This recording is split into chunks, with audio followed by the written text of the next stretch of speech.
A very good evening, ladies and gentlemen. I take this opportunity to warmly welcome all of you to yet another edition of the Hour to Power, a talk show that is exclusively designed for the parents, the kids, the guardians, in order to be able to listen to speakers from across the globe on matters pertaining to parenting and success of kids. So today, we are here with a very special segment in the talk show, and we have a very special speaker joining with us today. And we will be talking on the title, do you wish to see your kids celebrated or outdated? So before I move on with the day's proceedings, I would fail in my duties if I do not introduce our speaker for today. So I take this opportunity to introduce our speaker.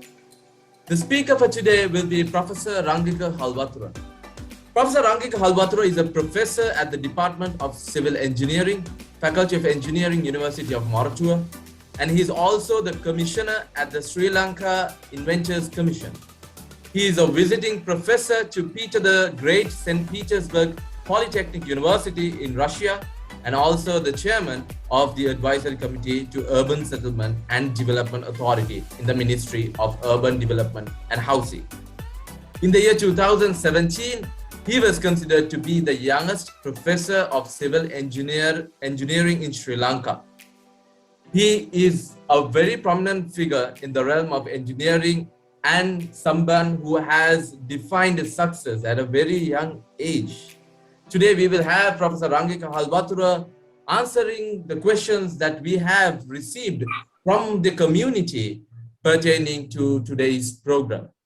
So I take this opportunity to welcome our featured speaker for today, Professor ℍ𝕠𝕦𝕣. Hello, Professor ℍ𝕠𝕦𝕣. Hi. Good evening. How are you today? Hi, everybody. It was great looking to hearing and talking to your parents who have registered here. I know it's a pleasure to be with you, and this is the second time I think I'm with your program.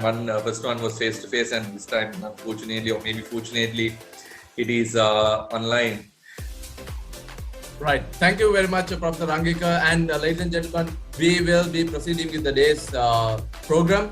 And as I told you that we have received questions from all parts of the world, and we had questions that came in, and we still do have questions coming in. So in order to do justice and equity and fairness, we would want to take the questions in order.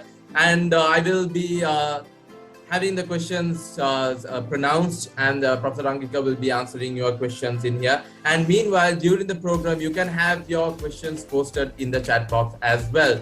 So without further ado, I would like to move into the day's program. So moving on with the first question, Professor ℍ𝕠𝕦𝕣, how to get the modern generation to have a vision of what they want to be? Well, I mean, you're starting with a very, very critical and very difficult question, Arshad. Before moving to that, let me correct a statement made by you. I am the former commissioner. I'm not the commissioner at the Inventors Commission anymore. Because I have my own beliefs. I think I should stand for my beliefs. So from that, I will come to your question. Your question was basically to the next generation, how we are going to form them to achieve their dreams. Am I right, Arshad?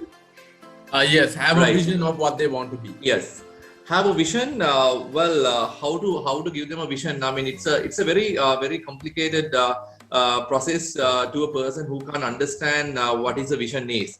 That is number one thing. So I think anybody who comes to this world, they are coming with a vision. But unfortunately, with the education system in the country, and also because of the pressure of the stress coming from different ends, starting from the parents, then you will get the relations, then you get the friends, then the teachers. So everybody will start pressuring the guy, and finally he mess up with the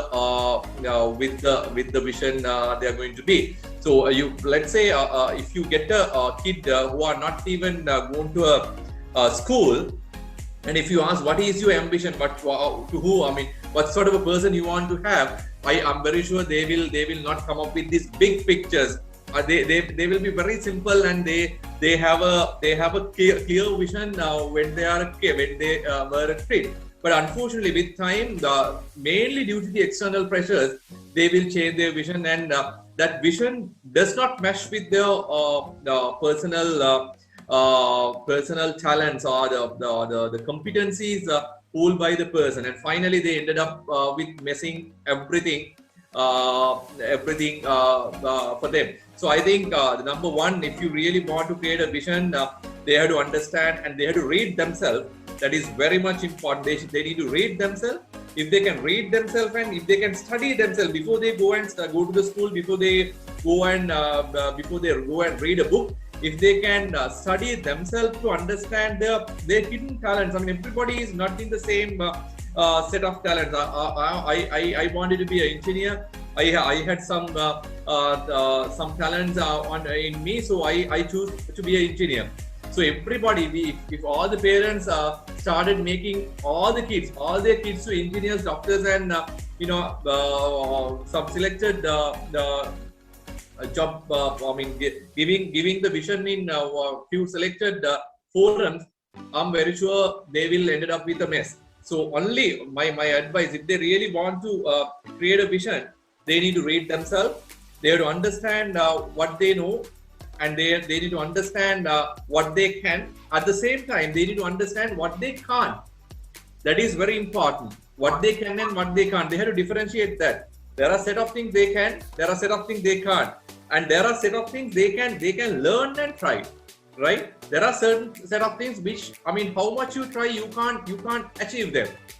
Right? So once you differentiate these can set and the can't set, then you can set your mission targeting your vision. So that is what I want to advise as the first answer to your question, Arshad. Okay, so it is identifying the competencies, what you can and what you cannot. Perfectly put, Professor Rangika. So moving on with yet another challenging question: how to get engaged with a 2-year-old in a confined environment? Because since we are dealing in a virtual environment today, so how to get engaged with a 2-year-old in a confined environment? You mean 2-year-old kid in a confined environment? Or? Yes.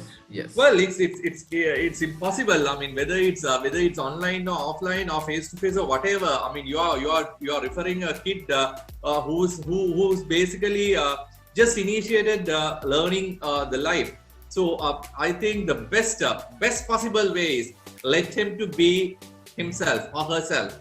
That is what you need to do. Let them to learn by themselves. Let them to try out on their own and see how they. I mean, that is the best time. I mean, from age year number 1 to year number 6, 7, 8. That is the place where they are searching their life. That is the place they are starting experiencing their life.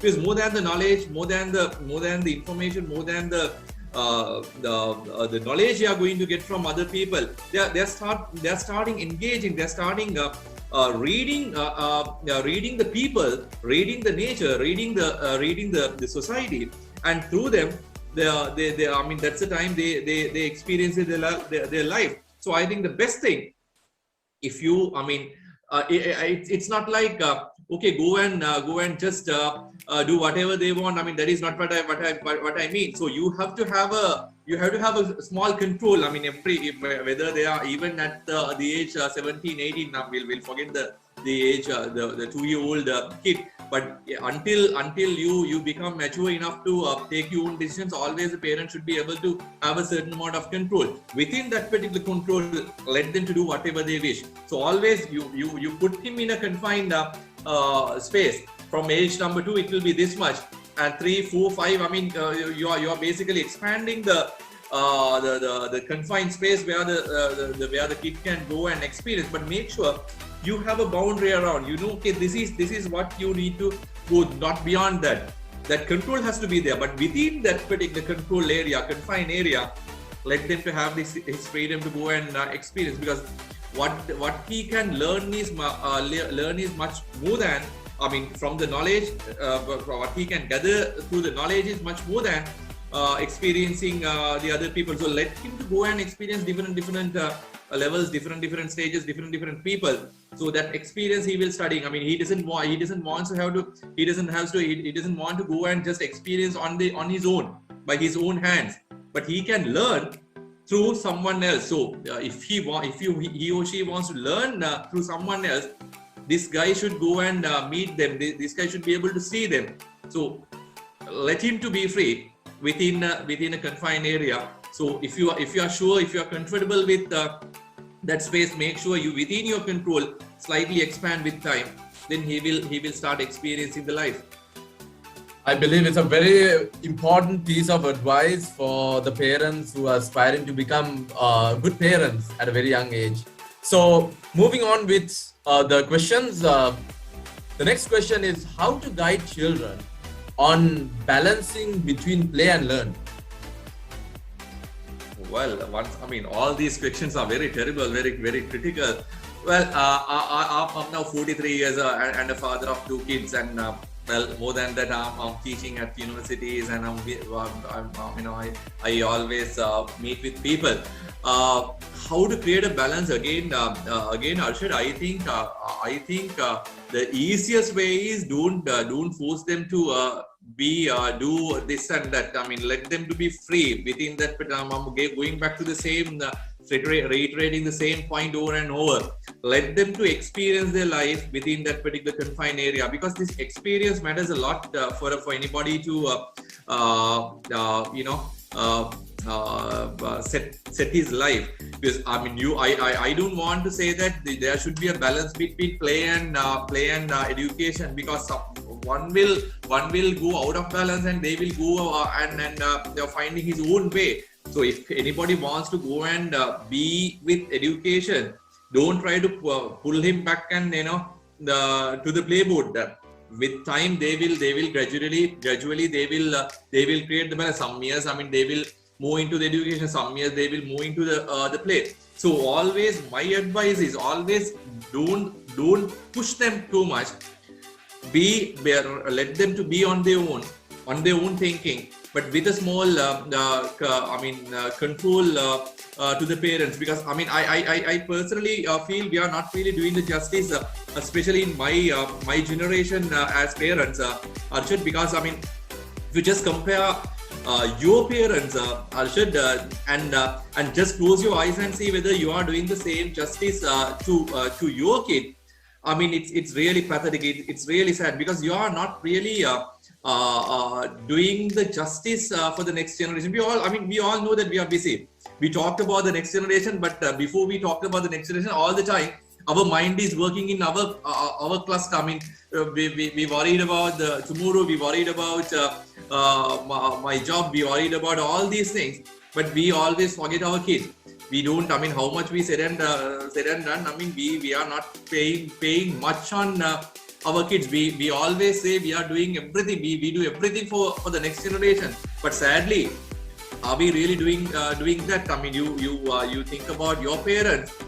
They were having a hard battle to battle for their survival. Let's say you go to your grandparents. They had a hard battle to battle for the survival, right? So they want to earn their own, make their own food, make their own shelter, the safety, so everything within them, right? So that's how they came. They created our old generation. The grandparents to the parents, and the parents had that setup which was developed by the grandparents. But they make the bridge between us to the grandparents. So we were basically experiencing two generations. One is rather 3 generations. We were experiencing our own generation. So we had the time to engage with our own people, because we were playing with our own same age group. So we know their likes and dislikes. So with that we can experience, and we were learning a lot from our parents. I mean, from how to make kids to how to be with the relations, how to be with the neighbors, how to fight each other, how to share your feelings. So everything basically we learn from our parents. Those are never taught at the schools, right? Those are never taught at the universities, because all these things were not there in the internet even, right? So we were experiencing them through our parents. So, and from the parents to how to treat the grandparents, again we learn through the experience. But unfortunately today, everything, maybe we are following the television, we are following the YouTube, so it is somebody else's experience. It may not be real. Actually, that is the biggest issue. I mean, some of these role models, some of these characters created in the YouTube, created in the social media, created through the public media, they are not real. Actually, we were able to be with real characters. Let's say I want to play, I know, okay, to whom with whom I'm going to play. I want to study, I know, okay, what is my pathway, because that we were following the real role models. Even we watch the TV, they were almost near natural. I'm not going to say natural.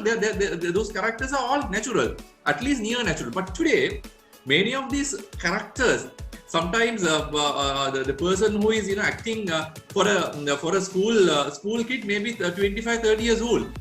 Even that, we are cheating the kid, right? So we are articulating the matter, and all these characters are not natural; they are artificial. So they are the things we experience, our next generation experiences. So if we forget this particular fact and try to let them to be balanced by just following the YouTube, following the social media, following the mass public media, they will definitely head for a disaster, because they can't understand how to balance themselves with compared to the talents and the skills that particular student has, because he never read himself. He was reading everybody. He was reading the YouTube heroes. He was reading the models from other countries. He was reading chief politicians, right? He was going through all these the television dramas. So he or she getting the characters or the qualities from the social media and all what he can see today, and he's building his own artificial character, which that character is not really matching with his own qualities, right? Let's say if he doesn't have any capacity of capability of playing cricket. His capacity, his talent is playing badminton, but just because he is following, because no one is helping him to create his character as a badminton player. He is following the social media, and the parents and the teachers and everybody forcing him to be a cricketer, and finally he ended up being nothing. So, I mean, the first, I think he need to start reading himself. And as parents, we should pass our experience to them. We should. I mean, this is the best time. You're talking in the previous questions. You're talking about this pandemic situation. I mean, we lost. I could say that is the best time we ever got to articulate and formulate our family back, because we were busy with all the other stuff. Now we are looking each other. We worried about the kids. We are worried about the family members. We worried about the parents who now we are rebuilding the links here and there. So I think this is the best time for us to rethink on what we did, and just close your eyes and say what your parents and the grandparents did on you, and please try to do at least not everything, but at least try to do something what you get from your parents and the grandparents. Right. Going by the question, going by the answer itself. So whether we like it or not, we have been challenged with an era where the advancement of technology has taken up, but not by surprise, but it has taken up to a greater extent. So in terms of having this, let's say, social interaction amongst the family, right? In an era where there is rat race, where people are just, in the form of accumulating wealth, they are just leaving behind their children. So how important do you think is social interaction within the family, and how important is it, or how could a parent create this ambience within the family because yes, of course, we can relate it to the fact that it's important. But how do you think they should, right? How is that balance to be brought within when it comes to the parents? Balancing.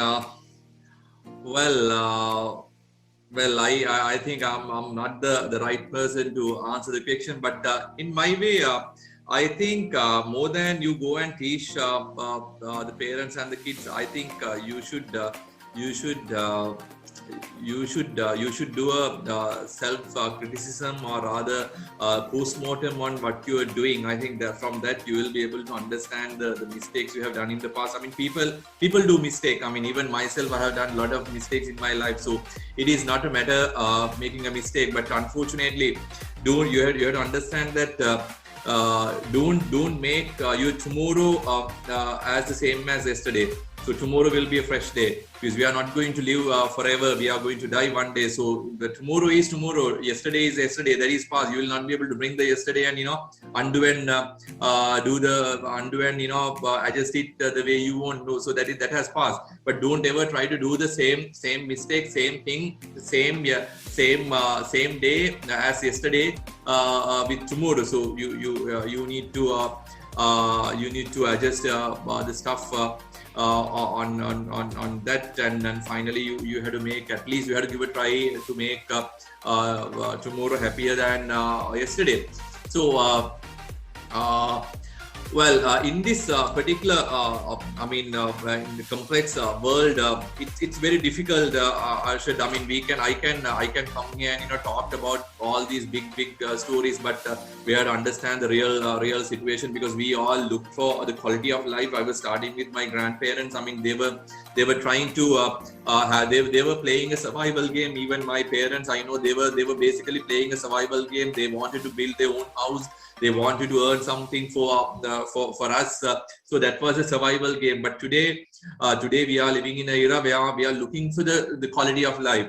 So we have the luxury of, so we have to understand the society, how the society moves. I mean, without that, you can't advise, or you can't plan anything for yourself even. So today the world is mainly looking for the quality of life. You have everything. I could say. I mean, many of you have everything what you need. You have a house. You have a good salary. You have a car. You have all the basic needs around you. But what you need is what you're looking for is your quality of life. And the next generation, sometimes, I mean, they will not even look for the quality of life. They will look for something else. But unfortunately, Arshad, I don't know whether the parents who are following this program, whether they agree with me or not. I think we are doing a real injustice, real wrong to the next generation. The reason is we are taking decisions on behalf of them, Arshad. I mean, that is a big mistake we are doing. We think, okay, we are doing this, and my kid will be this way, and we need to plan for him this way. Let's say, let me take a small example beyond your home. Okay, I have my own house. I build my house, and I believe, okay, my kids should stay in this particular house. That is in that, within that particular small decision, Arshad, I'm really restricting their needs, their likes and dislikes. Who knows whether when my kids grow, and when they become adults, whether they like to stay in a house like this, which was built by their parents. You talked about the country. We were creating concrete jungles. We create 100, 200 story building which can last 200, 300 years, right? And we say we are building for the next generation. Are we really doing right? The next generation, they will decide to go and stay in a jungle, right? So we people, we destroy all the jungles, and we say, okay, we are doing for the next generation. It is utter bullshit. I mean, those are the mistakes we are doing. Please understand, we are dying one day. Whether you are a Muslim or a Sinhalese, Buddhist or a Christian, we all die one day.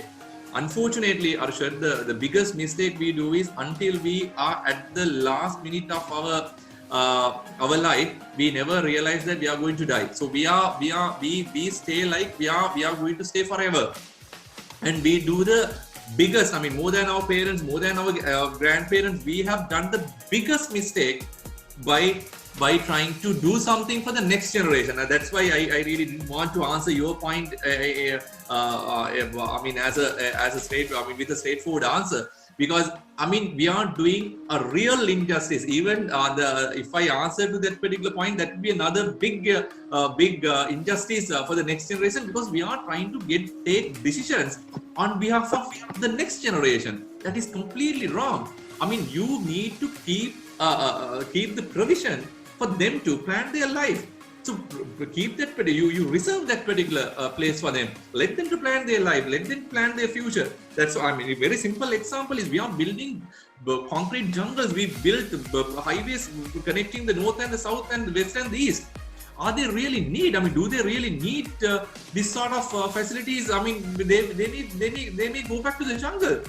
We are talking about power, electricity, and all this stuff, but they will simply go start walking to the office.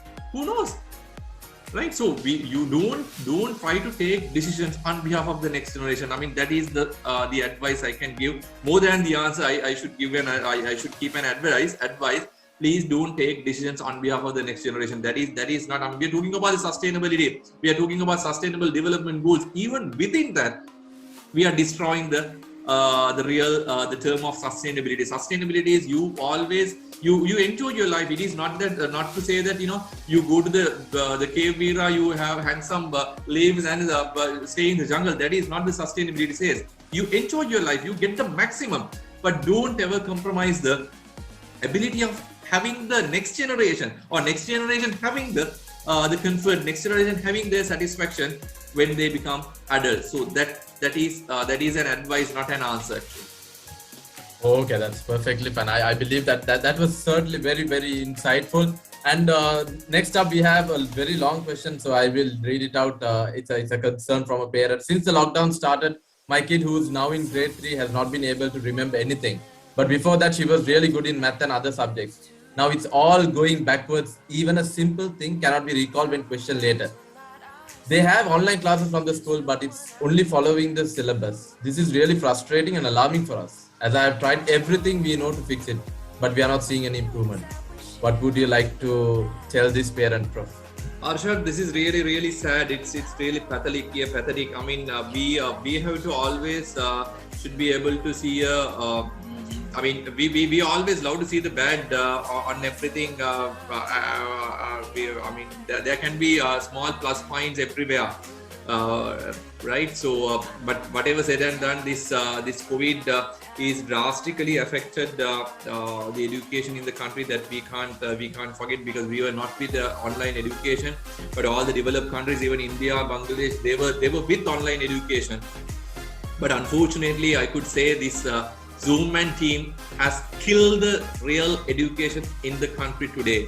Zoom Man team. The reason is it was like a tool was came from the heaven, and every teacher, everybody trying to do something with Zoom now, right? So it is I mean, it's a mania at the moment. So everybody, I mean, all the teachers. I'm sorry, there can be a lot of teachers listening the program. I'm sorry to say.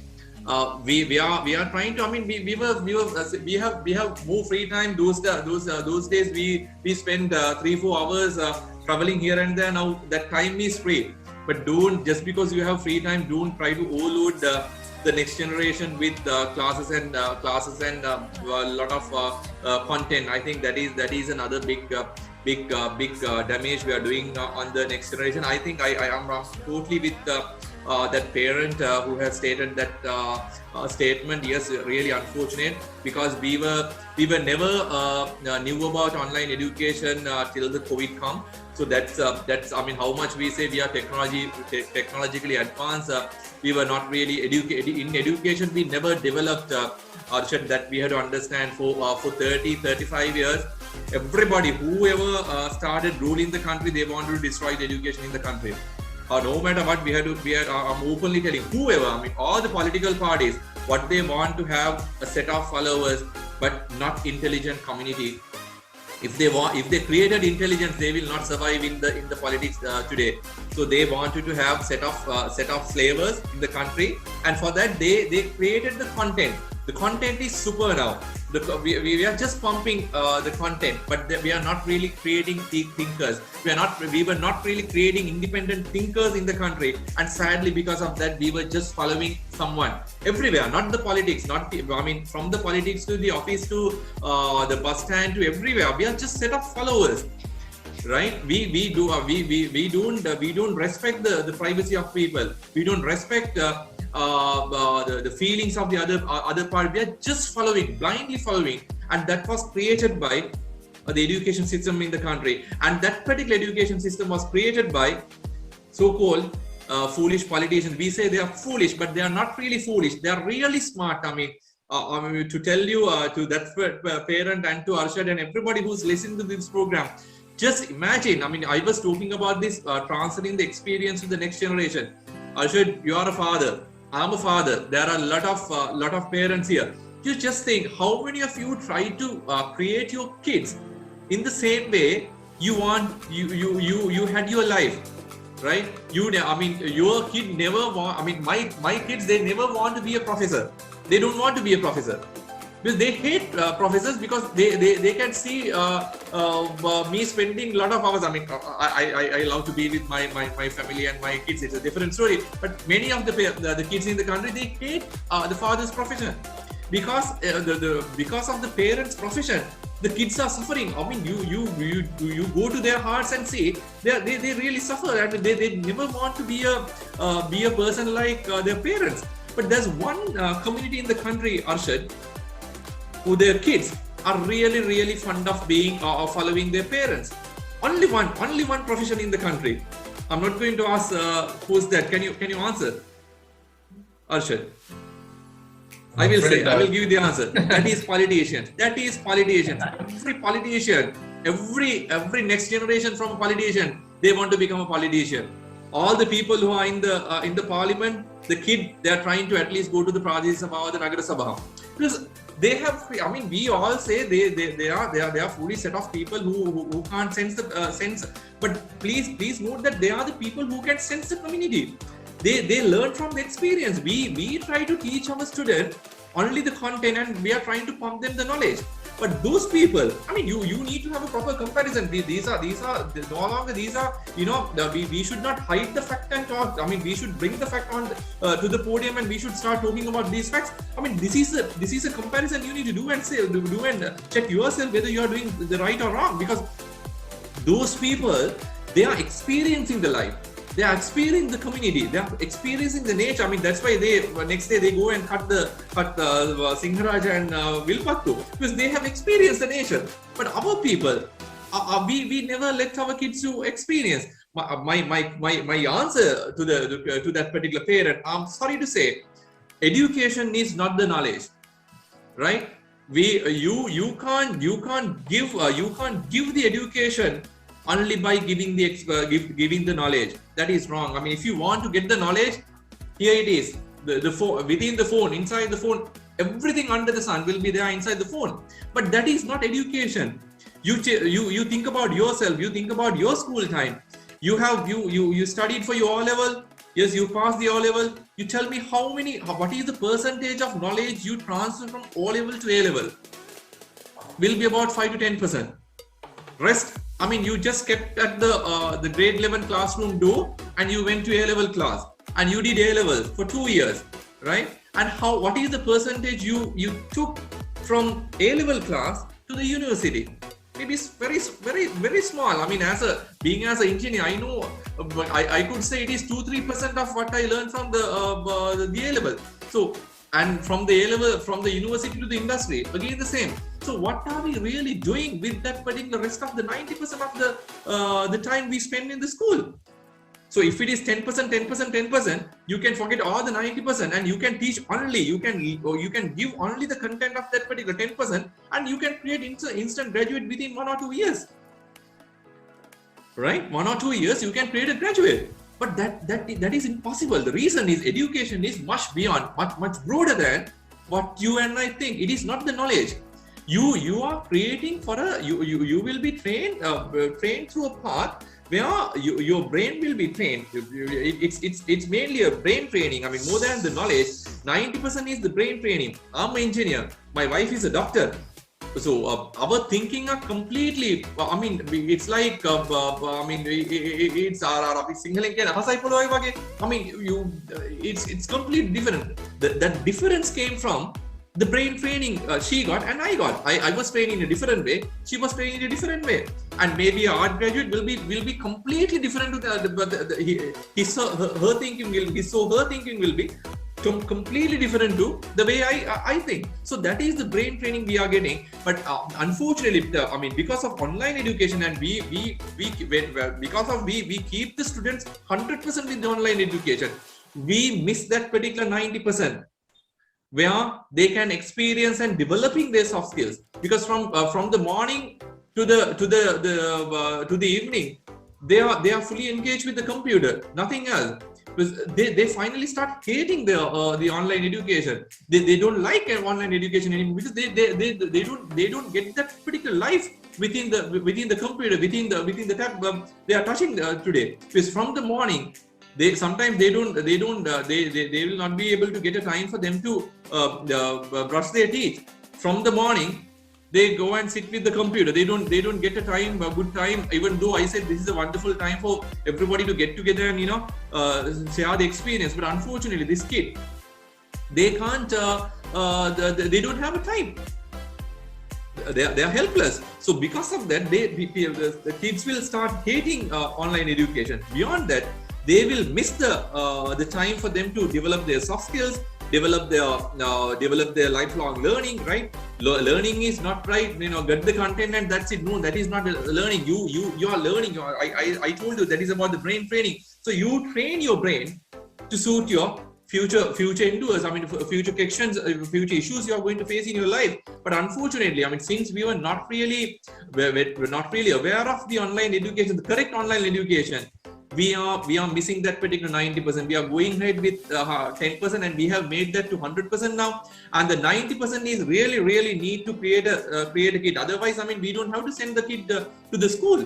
Why we are sending kids to the school, right? If they have to face for the exams, if that is only knowledge, they can stay at home and they can do the same. But we are sending them to school because there are a lot of other things they need to learn being in a school. But unfortunately, all the teachers and all the parents, they have messed with this online education. I'm repeating and reiterating the point over and over because we were never had any experience about the online education before. When the world is moving from content-based education to problem-posing and inquiry-based education, we were with the content-based education. We have created a set of students who we pump questions, who we pump answers for 1 year.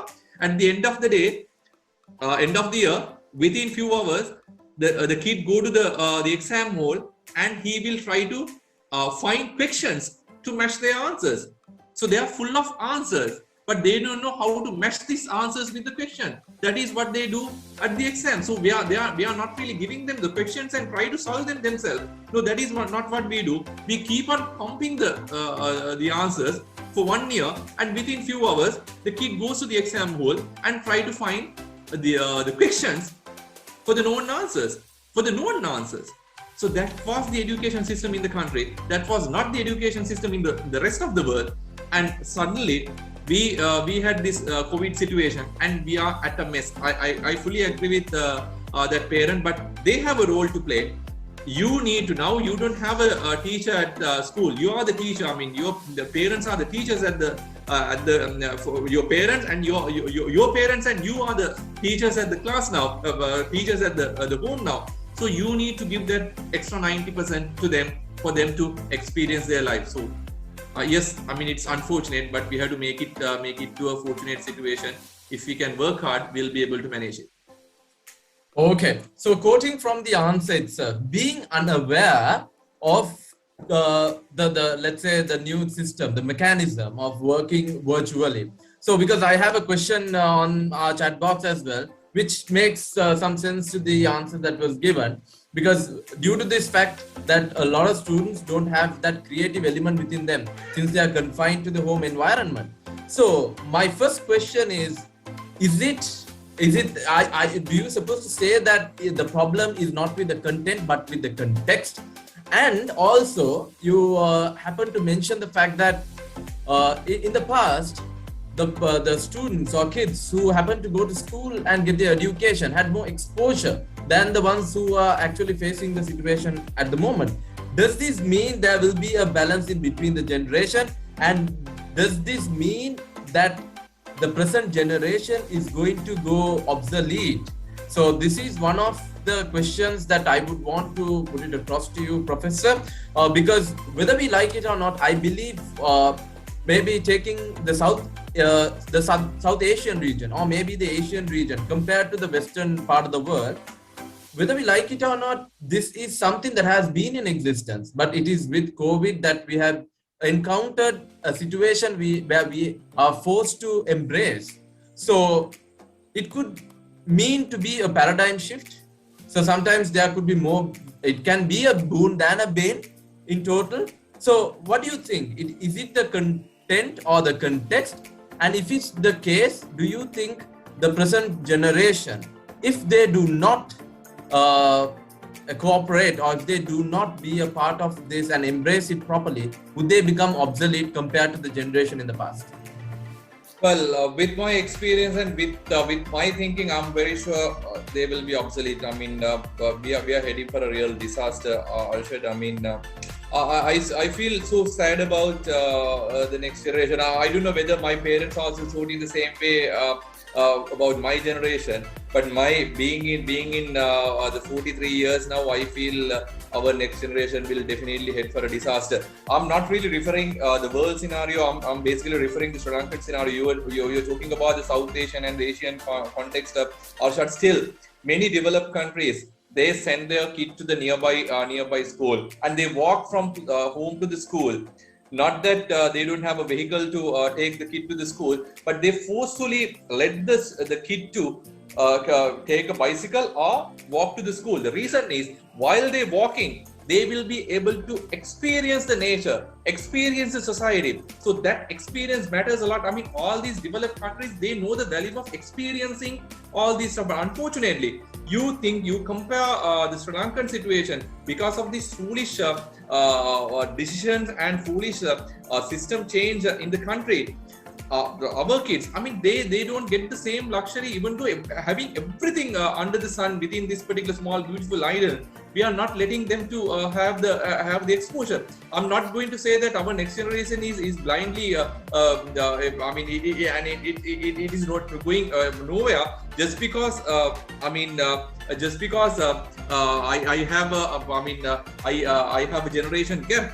I'm just comparing the other countries with Sri Lanka, from India, from Bangladesh. I mean, you will take the developing countries, even Malaysia. From that too, you go to the developed countries. So their education system is completely different than what we do, Arshad, because we are running a race from the day one, and we teach the kid to lie from the day one, and the kids they never see their parents are genuine. Right, their mother and father, these people see as cheaters, because to put the kid to the school near, I mean, a good school, they know that the parents have lied, parents have cheated, right? So they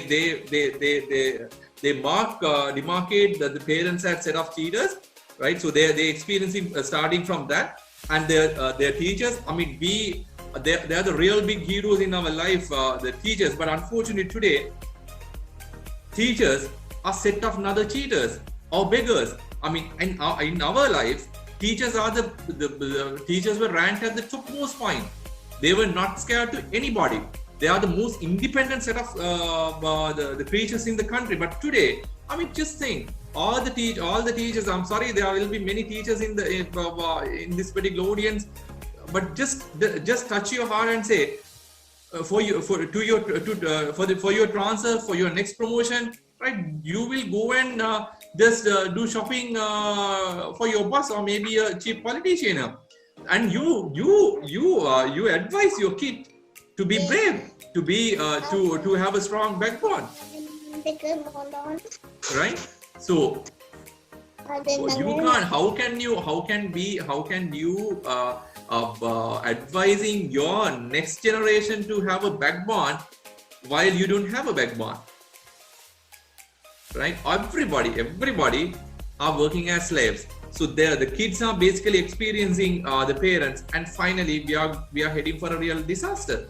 So no matter what, I mean, it's not about the education. I mean, it's not about the content we teach. I mean, as Arshad said, it's not about the content. It's not about even the context of what we teach, but the way we teach. That matters a lot. That matters really matters a lot, because I mean, I always say education is not all about the content. It's not all about the context, not about the knowledge. It's about the experiencing. So they experience, even how much you think that these people are not really following you, they are really following you. They really looking behind you. So always I have seen my kids. I mean, I never thought that they are following me. They go and checking. I always believe that they are small kids, but still they come and check what I do with my laptop. They will come and check what I do with my mobile phone. So we have to be very careful. I mean, once we get to know these things, we have to be 100% transparent for these people, because they're teaching. They're learning from us. So we have to be a good set of teachers. To become a good teacher, you first need to have a proper backbone. If not, next generation will definitely head for a disaster, because I know I learned a lot from my parents, but I doubt myself whether I'm doing the same for the next. It's not about the context, it's not about the content, it's all about experiencing the life. So that matters a lot. Okay, fine. So we discussed about how parents should be able to cope up with the current context and be able to adapt themselves in order to give their children or give their kids the best experience that they could. Now, let's say parents coming from 3 generations, 2 generations, and they have, yes, their job, they have the future of their children, and they have a lot more other things to worry about. But when it comes to parent as a human being themselves, how to not get angry as a parent? This is one of the questions that I had been posted with. So how to not get angry as a parent, and how to be so open and so flexible in order to be able to cope up with everything that's going around, and not be, you yourself don't be depressed, let alone the child. But first you have to get yourself in the comfort zone to make sure that things are moving. Well, Arshad, I think you asked that particular question from the wrong person, because I'm a person who always with a high temper. But I really like that Arshad, because I don't keep anything inside. That is something I have. I always fight with people, but I never plan for a revenge. Right? If I want to plan for a revenge, it's a different story. But if I'm opening up my feelings, I think in a way it's good. Otherwise, other than keeping them inside, and suffer myself. I mean, let's say you are doing some mistake to me, and I'm not really to your face. I'm not really reacting. What will happen is I built up the stress inside, and I'm suffering. One side I suffer because I always thinking about the issue, and at the same time, you are at a real risk, because I will definitely react on Monday. So it's not good for the both parties. I always don't please take me as take this as a good solution, because I'm always a high-tempered person. I always shout even my kids, my parents, not parents, my the people at home and my students. So I don't keep any damn thing in my head. I always, then and there I release that, and that's it. The next moment I'm fresh. So that is my way of doing, and I never believe something called stress. that is not a disease. I mean, it is something. It's purely a mental disorder. That's all depend on the way you think. You can't be stressed. I mean, there are a lot of other ways of being happy. You always get the very minute point where you can be depressed, where you can be sad, and you be with that. If you want to be with the sad point in your life, that's very unfortunate. But there can be a lot of good things. Now, let's say you and I may be doing thousands of mistakes to you, Arshad. But let's say one day down the line, I may have done a simple thing for you. If you really want to be happy with me, you can forget all these thousand odd mistakes I have done on you, and you can pick that small thing which I have done. I mean, one thing which I did any something good to you, and you can be happy still, right? So that's all depend on the way you think about your life, way you plan your life. So I personally believe releasing your anger, releasing your stress is a must than keeping and suffering. If you keep the anger, I'm very sure you will be stressed. So I'm a person who I'm a person who always love to smile. I always say my kids, I'm a person who love to keep this smile in my face. Please don't change me. If I change, I even don't know who I'm going to be in the next minute, next second.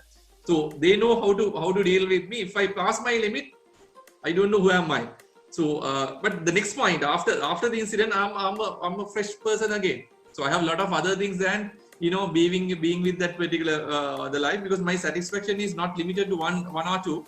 It's everywhere. So I can always spend my time, because as I said, yesterday is yesterday, tomorrow is tomorrow. So the past is past. The future, I'm living with future. I'm not a person who wants to be with the past. Okay, so quoting from something that you told at the beginning with regards to the children looking up to you as a role model. So in this case where, let's say, yes, of course, releasing stress and not being under depression actually helps, which we agree. So how do you think a kid would actually receive it? The reception of the kid to this, and what sort of let's say a blend would that actually take in that growing stage of kid? Arsha, I'm made to realize whether I'm a real role model or not. But I really like if someone say I'm a role model. Yes, I worked hard to come to this particular level, Arshad, from my childhood. Even my parents, my family, my wife. I mean, everybody sacrificed a lot to create this creature who's today. That's a different story. So yes, I spent a lot. I worked hard to create this particular Rangika role model. If you really feel me as a role model. But, the advice for the next generation: don't try to be another Rangika. I mean, that is a big mistake if you try in your life, because in my life I may have copied thousands, millions of people. Everybody who I met, I'm copying. I mean, that is my way. From my kids, my students, from the president to the last level of the society, I'm experiencing, I'm studying, I'm copying. But copying and imitating are two different things, Arshad. I never want to imitate anything. I love to copy. I mean, I'm a person, I'm copying, I'm still studying the people, but I never want to imitate anybody. I want to be myself. I'm Rangika now. I don't want to, the way I dress, the way I'm from 1994. No one has touched my the hair and the beard. It's myself. I do everything by myself, because I want to have that particular uniqueness in my life. That's a different story. But I never want to copy. I never want to imitate anybody. But I will keep on copying people until the day I die. Imitating and copying is two different things. Copying is not really copying and pasting, Arshad. You copy, you put it here, put your sense, put your small sense, and apply as something belongs to you. If you copy and paste, it is not really belongs to you. It is imitating. You're copying this and pasting here. If you copy, put it here, add your sense, and apply. That is copying. That is the real sense of copying. But what is Control C and Control V, or Control X and Control V, will create imitating, and you are trying to imitate someone, and that will create always you create one level down. Let's say if you start imitating Rangika, I'm very sure you will step one step below me. How much you try, because you are always following me. right? But if you start copying me, definitely you will be 10-15 steps above me, because you are yours at the moment, right? Once you reach that particular level, you are not Rangika, you are Arshad, and you are somebody else, right? So if you try to dress like me, talk like me, stuff, and always you will be one step below me. So I always recommend you to, I mean, there will be many people, don't always try to pick these big shots as role models. There can be millions of people around the world. I mean, we have 7.8 billion, but you every day you will meet a lot of people here and there. Not even people, I mean, from the nature, from the animals, there will be a lot to learn, right? You start learning, you start copying every possible, but don't try to imitate them. You try to create your brand. So it's not that easy. It's not that cheap to create your own brand. But once you create your brand, you will realize, okay, you are a person now. You are the person, not a person in the world. Don't try to be a person. Try to be the person. Be that particular person. Then that's it. Okay. So, Koti, with regards to imitating and impersonating and being the person, how important is it to build a brand at a very young age? Because now mostly when students or kids, when they grow up to a particular age where they understand, and sometimes some kids, some children do not want to look back at their past, because sometimes their past must be haunting them for them to progress in the future. So how important is it for a parent to be able to develop a kid in an ambience where brand is a very important component that needs to be built from its early stages? Well, I think to build a brand, there's no age limit, Arshad. I mean, that's all depend on your talent, and that's all depend on the way you read yourself, Arshad. I mean, that is very much important. If you can read yourself at the early stage, you can create your own brand at the early stage. I mean, we'll take this YouTube, social media. You may have seen some people trying to create their own brand at the age of 60-70 years. Still, some people can't make the brand. I have seen young kids who have just entered to YouTube, just by understanding themselves, just by understanding their talents. Overnight they become stars in YouTube. I mean, we are in the era where the social life doesn't have any privacy anymore, right? I mean, I always love to have that particular privacy and respect the privacy of the other people. I was not doing that in the past, but I mean that has to be there. Everybody should have to have a privacy among themselves. If not, they don't have a life. I mean, they can be big heroes, they can be big brands in the world, but if they don't have a privacy, what this? I mean, that is only what they have, which is only belongs to them. So if you go and enter into their private life, they will lose the small bit which they have in their life to enjoy. It's a different story. So I personally believe, I mean, for branding, there's no such age limit. Only thing is you need to read yourself. I mean, that was the answer I have given first question as well. I'm putting the same answer back. You need to read yourself. If you read yourself, you can create your own brand at any stage, at any level. So always, as I said, imitating is a real disaster, but copying is a must. You copy and you can become a real brand one day.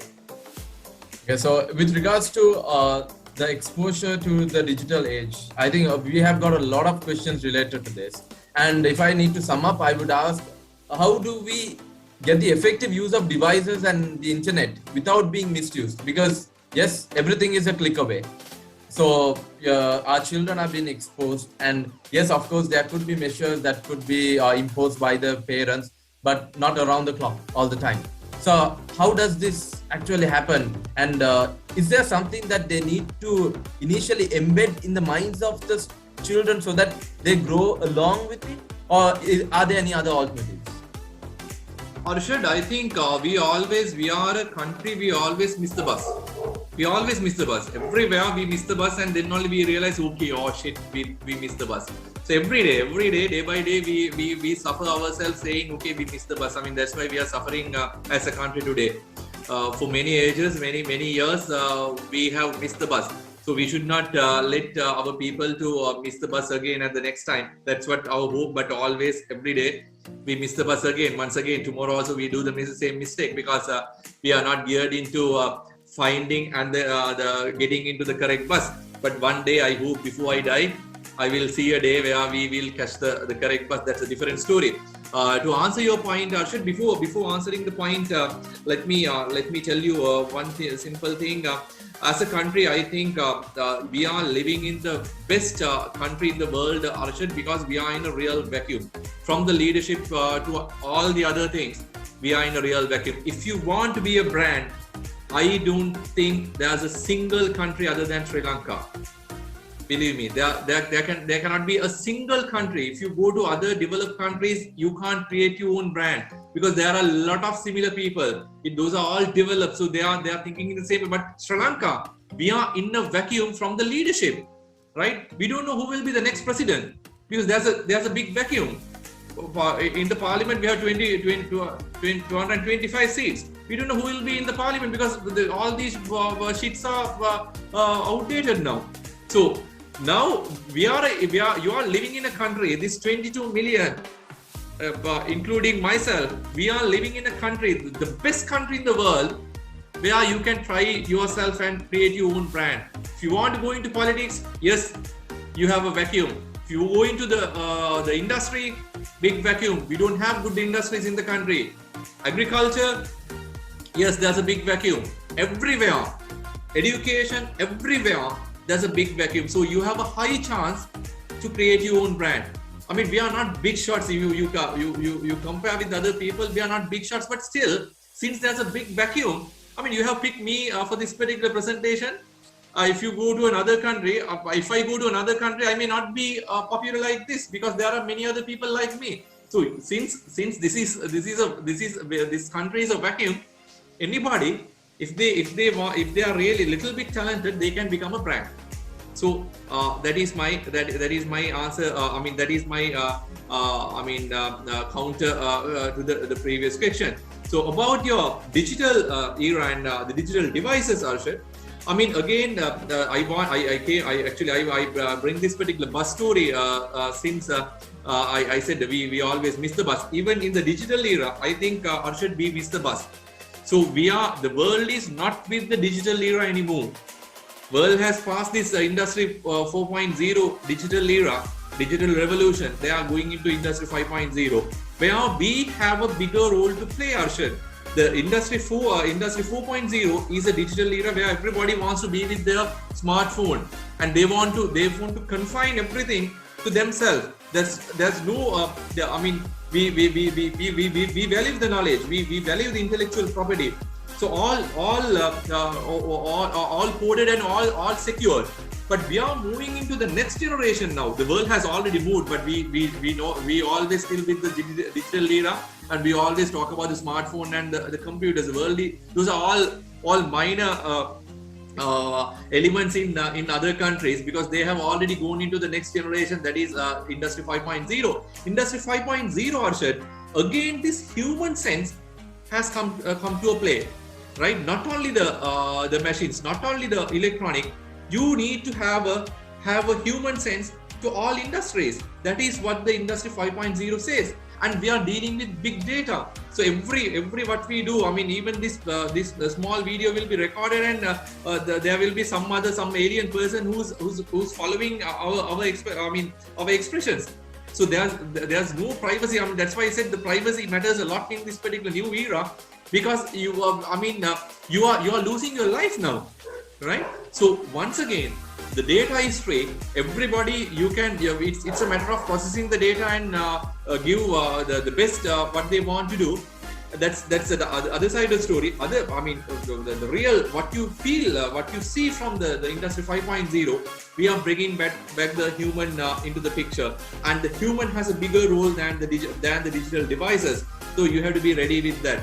We were talking about the technological innovation, inventions, but now we are talking about the social innovations. So the world is moving, world is changing. You have to be with the world, otherwise you will miss this bus as well. We miss the steam and water, industry 1.0. From that, we moved to the industry 4.0, that is our era. Now we are passing that, we are moving to industry 5.0, where the world is moving, world is heading now. So we have to studying that, we have to think where are we, and this is a real big challenge for us because we still have the human sense within this country. You visit a developed country, you go to Japan. I have a nice slide for many presentations I do, where one example from Japan, where they talked about artificial intelligence, where the machines talk to each other. But unfortunately, their people are not really communicating each other. They don't know how to give their facial expressions. We are lucky, Arshad. I mean, we still know how to show the happiness, how to express the anger, how to express the sadness. You go to a developed country, for every feeling they have only one face. Right? That's why this the industry 5.0 came into the picture, because they lost the human sense.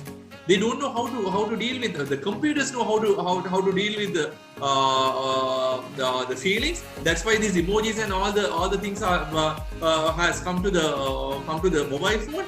If you want to express your feelings, you send emoji. You send emoji, but that is not the same feeling which you can show from your face. Right? That is why this industry 5.0 came into the picture. Now we are living in an era where we are in the fifth industry revolution, that is industry 5.0, and that has a bigger role for us to play, because we are still with human sense, human feelings. So the next generation, we lost. I mean, we are real failures in our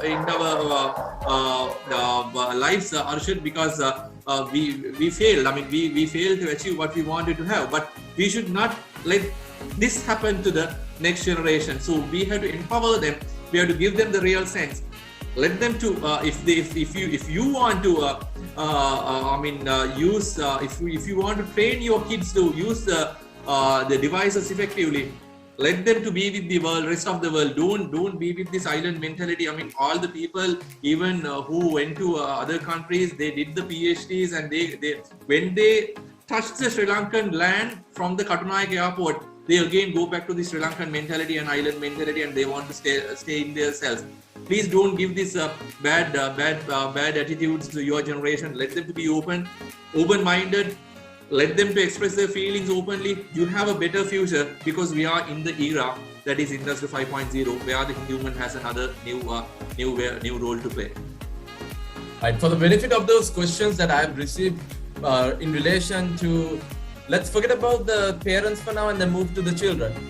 Well, when it comes to the kids, now we know that we have lived in different generations and we happen to see a lot of things that's happening around. But for those kids who happen to be newly introduced to the world, and they tend to sometimes find it difficult to embrace what is happening around.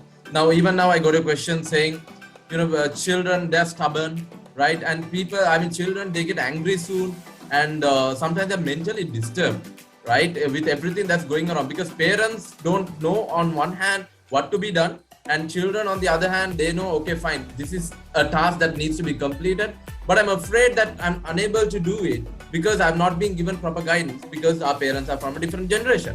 So here, is it always the case, or if we if you open up that avenue for that child to explore, like what you quoted in your talk, will that turn out to be a benefit, because they have not lived in a different generation? So this is not something that is going to be new to them, but something that is, just part and parcel of what they are likely to expect in the future. One simple clarification. Yes, some students are stubborn, but what is the meaning of what is the definition of that particular word, stubborn? But I personally believe we should not measure all the kids with one single yardstick. Maybe their education, don't ever bring one single yardstick and measure and say, okay, these are good and they are bad, others are bad. And their attitudes and their behaviors, again, don't demarcate saying, okay, this is the level. Those who are above, they are good. Those who are below, they are bad. I mean, they have different talents. What you need to do is you patiently. You don't have a patient actually. That is the biggest issue. As parents, we are busy with everything, and we don't have. And even the teachers, I mean, they are busy with their content. I'm sorry to say, I mean, I'm not really scolding you, because you are loaded with the content, and you get mad by seeing a student doing something annoying at the class, because you don't have time to spend an extra minute for that particular kid, because you are loaded with your content. Your duty is to now anyhow make sure cover the syllabus within the given number of hours, because you can't spend an extra minute. Or it's not a waste, actually. It's you can't invest. I'm going to take the word not a waste, but you can't invest an extra minute for that particular kid. If you invest one single extra minute, you will be able to read the guy and try to get what hidden inside him or her, right? But unfortunately, because since everybody busy, I mean, from the parent, we are always comparing. Let's say I have two kids, I'm comparing the elder with the junior, right? And say, okay, this is good, this is bad. We never want to go to the bad guy and say, okay, why he or she is bad, because we are busy. We don't want to invest our time to find out the nature of that particular student. At the class, it's terrible, because we have more than 35 students at the classroom. At a class, we have only 45 minutes to spend with them. Within that 45 minutes, if you spend 1 minute for one kid, you will not get time to teach the content. So we are in a trap, Arshad. I mean, we have to understand, we are in a real trap. We were trapped, and these kids are measured in one single yardstick that was set by set of I'm not going to call who have set it, but anyway, you have to understand why they have set this thing, and finally, we are trying to put them all into one single basket, right? We are trying to put them all into one single basket and say, okay, see, I mean, this basket is with good people, and the rest all are bad. So we are doing the screening from the education to their personal life, to their physical health, to their mental health, for everything, right? From the things they eat, from the things they wear, everything. We grade based on one single parameter, but we never investing a single minute to study the guy and try to value the hidden talents behind them. Maybe we fail to study them, not that they fail to express their feelings. They are expressing their feelings, and we are not following them. And finally, we say the student is stubborn or the kid is stubborn, because we are not studying the kid. I mean, even though I say I do the same mistake, I think we have to gradually settle the matter. It's a gradual process. Overnight we'll not be able to do this, but I mean, we have to question ourselves. Are we really doing right? I mean, I was never doing that 5 years ago. Now I do. I mean, I always do a small post-mortem to see whether I'm doing the right, because tomorrow is tomorrow. I'm again reiterating the same point. Tomorrow is tomorrow. You can change a lot today. You try to be a different person tomorrow. And I mean, if I'm successful, only if you can rethink and do a small post-mortem about the person who you are today. Then with that, you can plan your tomorrow. So don't try to be the same person tomorrow who you were today. So try to be a different person. Maybe you fail. And also other big problem, Arshad, we don't want to fail. I mean, myself, from my professional life to my personal life to my academic life, in my sports, everywhere there is a failure. More I fail, more I became successful next day. So I love to fail, because that is another experience in my life. But many parents, they don't want to see them failing. At the same time, they don't want to see their kids are failing. They want everybody, every year, every semester, every at the annual exam, they want to make their kid at the first in the class. Let's say they are running 100 meters. Everybody wants to make their kid win the race, but we never value the failures. I mean, we as parents, we should be able to value their failures, because these failures. I mean, the failure word. There's a nice definition to the word fail. Fail is first attempt in learning. So if you get more first attempts, you're successful. I mean, that is my life. I have failed from the professional life to the personal life many times. But if you think I'm a successful person today, that is mainly because of the failures in my life. So for your kids also, please don't ever measure them with one single yardstick. They have their own qualities, they have their own attitudinal problems. Maybe they are positive. Since you are not investing time to learn them, you take them as a negative attitude. Yeah, thank you so much. So we have been getting questions, a lot of questions coming in, but for the benefit of sticking with the schedule, I would want to just put out a final question. Every single moment that we spent in this session was so insightful, it was so inspiring, but there is a very important and it's a very special question, I would say, which I would like to put across to you as the final question. It's controversial, yes.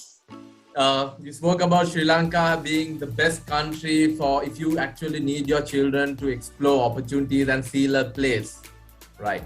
So there was a question, and is it true? Do our children have a future for real in Sri Lanka? And is this possible with all this bureaucracy that's around? And in reality, is it possible for our children to make a place in this nation? And what would be your final message to our parents before we conclude? You have put me into the real trouble now. Well, in simple sense, nutshell, you're basically asking whether they should stay or leave, right? So that is what you say, right? Whether to stay or leave. I mean until let's say until year 2000. Let's say until I'm not going to tell the date, but until recently, I never want to say anybody to leave the country. Whoever, I always advise. This is the blessed country, not the best. Blessed country. Please stay here and try to do something for the country. But today, I'm not going to say that. If anybody wishes to leave the country, please, you're free. Please go. Then we will not get 22 million in this particular country, beautiful country, Arshad. We will get lesser than 22 million who really wants to make the change, who really wants to get the challenge and change the country. With that, let's say 10 people, we will be able to build another country. I'm a person who believes I'm never going to step the country, not because I don't have any other opportunity in another country. I'm working with many other universities, many other countries, but still, I can't find a single country like Sri Lanka, because this is the country, this is my country, and I'll not be able to find another country which is similar to this. So anybody wishes to leave, I'm not going to stop them. Please leave. If you are not willing to take the challenge, I said this is a vacuum. This is really a vacuum. A country with a lot of vacuums. If you are not willing to take a challenge in your life, please, the airport is open. I think you can leave. Then there will be a set who wants to stay in the country, who deserve to stay in the country, who can take the challenge and who can spend an extra mile to change the country. Let's say that is 10 people. I still want to be with that 10 people and look for a change. So that is what I believe.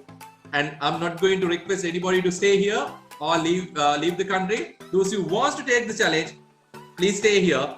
And I'm very sure, because I still believe we can change the country. It is not because of the foolish politicians who are ruling the country, because we have everything under the sun within this blessed country. But unfortunately, whoever has given everything, but one thing was not given, that is the intelligence to select the correct bus. We always miss the bus. But there will be opportunity, there will be a chance for everybody who is going to stay here will catch the correct bus, and that is not far.